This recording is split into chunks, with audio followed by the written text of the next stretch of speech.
মুস্তাফিজকে নিয়ে বুক ভরা গর্ব করতেই পারেন মাশরাফি বিন মুর্তজা, কারণ তিনিই তো লাল সবুজের জার্সিতে তার হাতে বল তুলে দিয়ে শুরু করতে বলেছিলেন স্বপ্নযাত্রা। সেই মুস্তাফিজ আজ সবাইকে ছাড়িয়ে কোটি কোটি 9 কোটি পেরিয়ে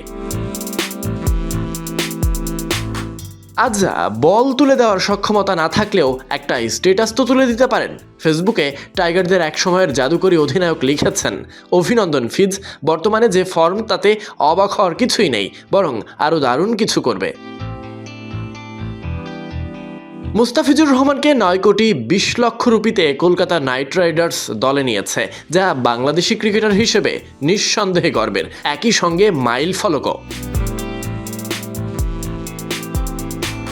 সাবেক অধিনায়ক মাশরাফি বিন মুর্তজা তার ফেসবুক স্ট্যাটাসে এই গর্বের কথাই তুলে ধরেছেন। তিনি উল্লেখ করেছেন, আইপিএলে এবার মুস্তাফিজ যে দামে বিক্রি হয়েছে তা বাংলাদেশি টাকায় প্রায় 12 কোটি 37 লক্ষ টাকা।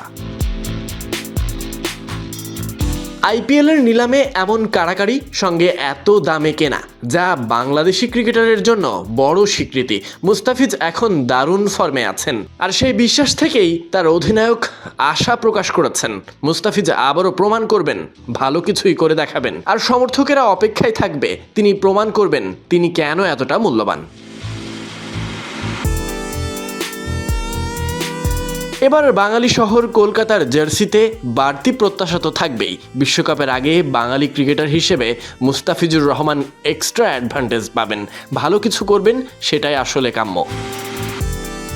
Sadiq Ahmed Sunny, BD crick time.